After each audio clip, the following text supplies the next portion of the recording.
In this video, it is Traxxas Slash 2-wheel drive VXL versus the Pro2 SC10.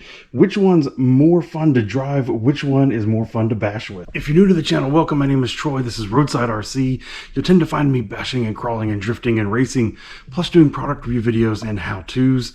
This video today is actually part 3 of a video series comparing the Traxxas Slash 2-wheel drive VXL versus the Team Associated Pro2 SC10. Out of the box, the Pro2 SC10 is $10 cheaper than the Traxxas Slash 2-wheel drive brushless, which is one of the most recommended starter vehicles.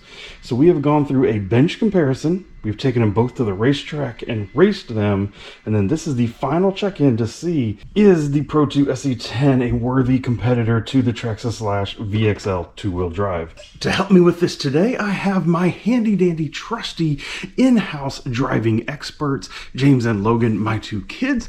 They are going to be taking turns driving both of these, and they are going to provide the final answer to which one is more fun to drive for this test. Let's get started. All right, James, which one are you going to pick? This one. You want that one? Why do you want that one? Because the paint job's cool. You think the paint job is cool? All right, Logan, are you fine with starting with the Slash? Sure. All right, let's get him fired up. Beautiful, good job.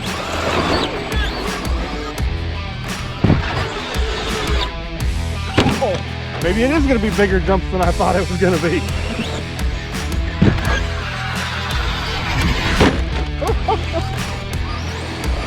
It's jumping pretty good, actually.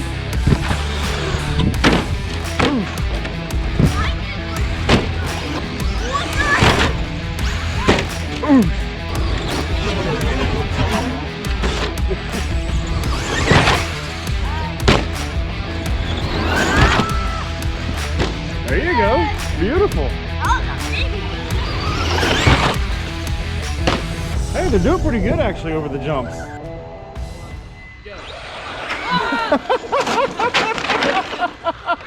3, 2, 1, go.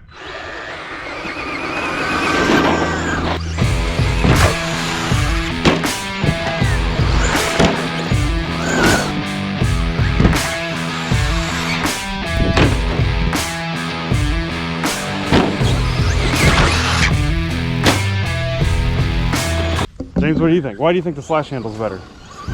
Because it just has a lot more like traction, and it doesn't like. Oh, when I was going full throttle down there, it would go. That car would go. Yeah. Well, that's because the Slash has better tires on it, right? So you think that'd make a big difference? Woo! Yes, definitely. Speed run race. 3, 2, 1, go! You guys jumped.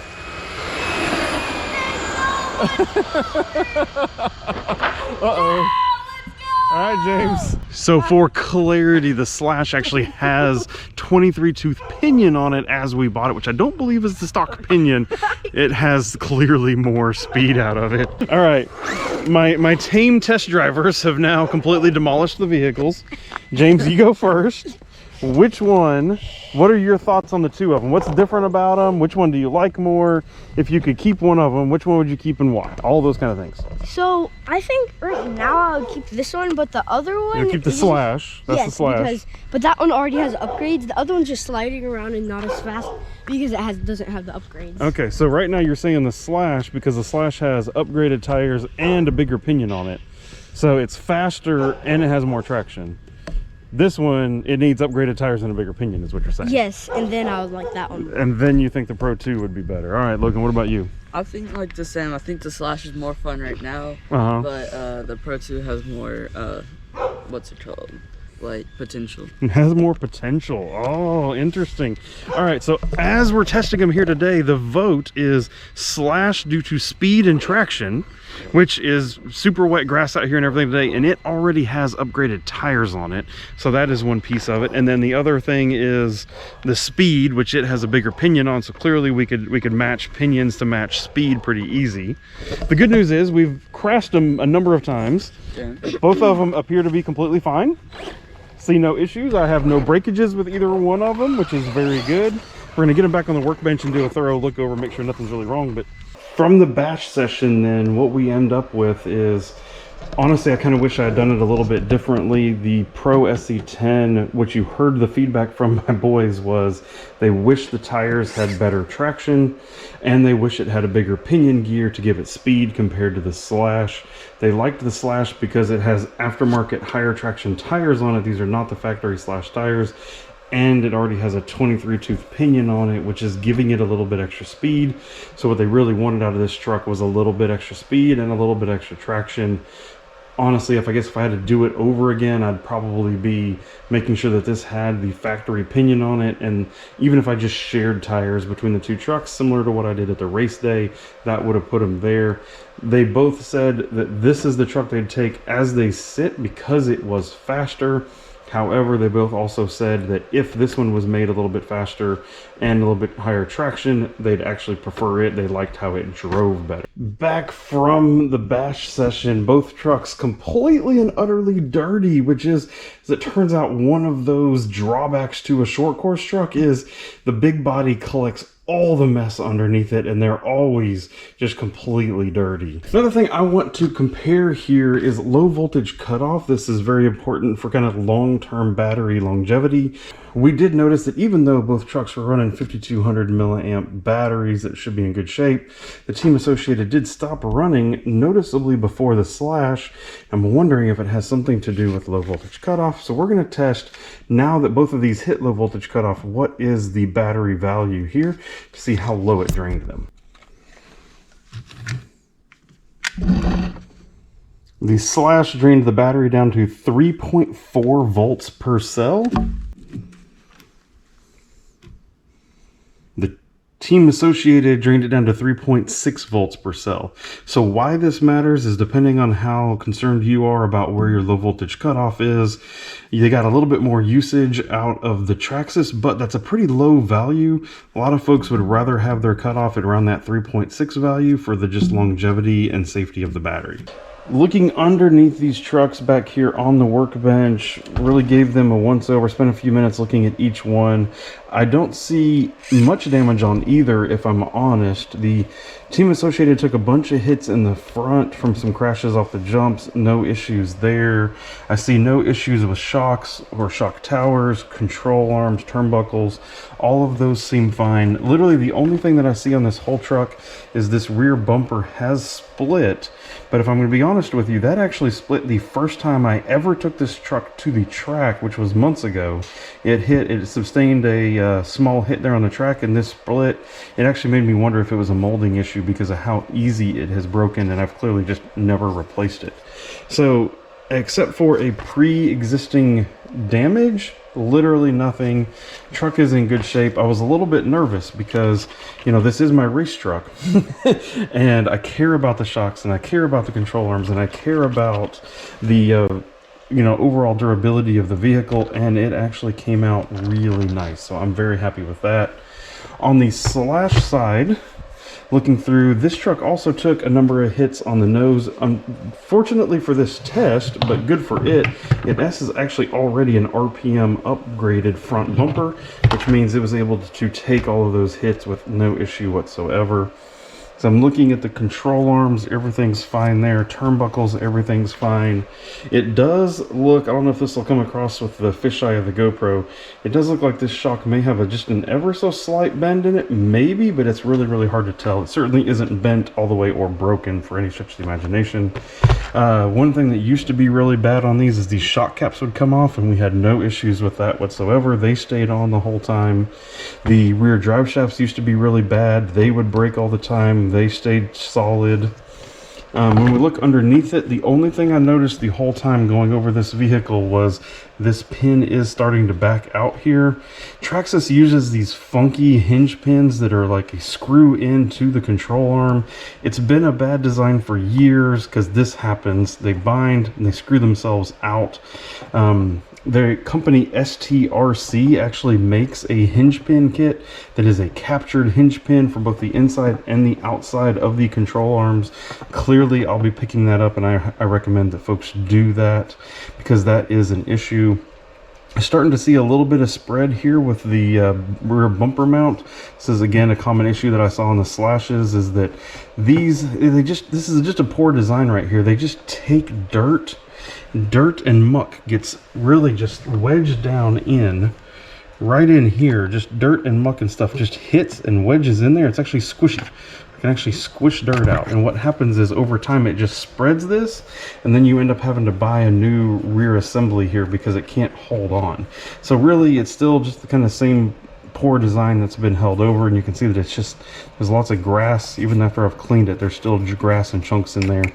It's starting to spread, but neither one of these are a big deal, but it is some minor inconvenience that's here.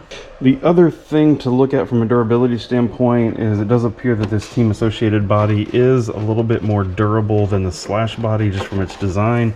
I'm not sure if it's thicker or if it's just the design itself. This has been through multiple race days now, a couple bash sessions, everything like that, and it is still completely, there's no cracks, there's no breaks in the body.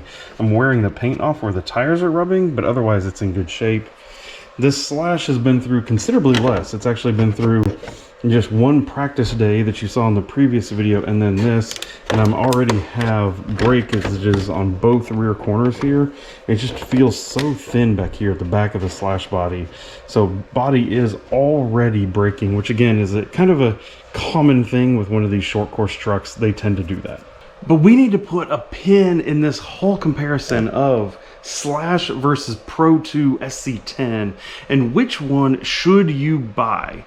We've done a bench comparison, we've done comparison at the racetrack, we've done comparison bashing, and at the end of the day, which one of these two-wheel drive short course trucks do I recommend that you should buy if you're looking to be a beginner out there in the RC world and you want to see like what it's really about? Which one of these two would I recommend?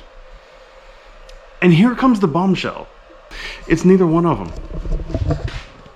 It's the Arrma Typhon 3S. So here's the deal. This is a two-wheel drive brushless short course truck. Rear wheel driven, brushless, 2S and 3S capable. It is $349. This is a two-wheel drive brushless short course truck, rear wheel driven, brushless, 2S and 3S capable, $339, $10 cheaper. This Arrma Typhon 3S, so it's 2S and 3S capable, all-wheel drive instead of two-wheel drive, which makes it easier for most novices to handle. It's still 2S and 3S capable. It's still brushless, but it's also $339. So it's the exact same price. If you go to A-Main Hobbies right now, this vehicle and this vehicle are both exactly $339, and this is $10 more. If I take this on the workbench, it has beefier drive shafts, it has bigger shocks, it has bigger control arms, and it's four-wheel drive, and it has a strong plastic tub chassis that's very durable. If we take it to the racetrack, I have raced this at the racetrack multiple times, it will turn a faster lap time than either one of these two vehicles. And when you're out bashing, its parts availability is good, its durability is really good. It is a great vehicle. All right, so we didn't prep for this, so you guys want to know, we just did the bash test. This one is $349 straight out of the box. This one is $339. And you guys said bashing and everything else, that it's pretty close. Did you know $349, $339, $339? Oh. The Arrma Typhon 3S is actually the same price as this and cheaper than this. You guys have both driven this a bunch, and you had the Sentin before and all that. Of the three, which one would you pick? Typhon. Why would you pick the Typhon? So I didn't prep you. It's just better. Logan first. In better in what way? It's more controllable. It doesn't flip over. It's faster. It's got good traction. It's like better in every way. What do you have to add? You actually have control, since when I was jumping both of these, if it went up a little bit, it would just go. Yes. And then this one, I can It can start out like that, and I can make it a smooth You have better air control because of the all-wheel drive. That's a good point. And it's faster, turns better, doesn't flip over as much, and has more traction. So if you guys... And looks a lot better. If you guys were recommended to a friend or someone like that, they're like, guys, I've got $350 to spend. Slash, Pro2, or Typhon. Typhon all day long. Is there even any question? Is it even close? No. It's not even close. So at the end of the day, my honest opinion after being in the RC hobby for years and years is that if you want to buy either a two-wheel drive Slash or the Pro2 SC10 because you're looking to get into the RC hobby, and people frequently will suggest that two-wheel drive Slash as a beginner, my high recommendation to you is save $10 and get a much better vehicle in the ARRMA 3S line. So on that bombshell, I will leave you, and I will leave you with a link to a video over here of the ARRMA 3S buggy because it's awesome. So thank you for watching. I hope to see you in that video over there. Goodbye.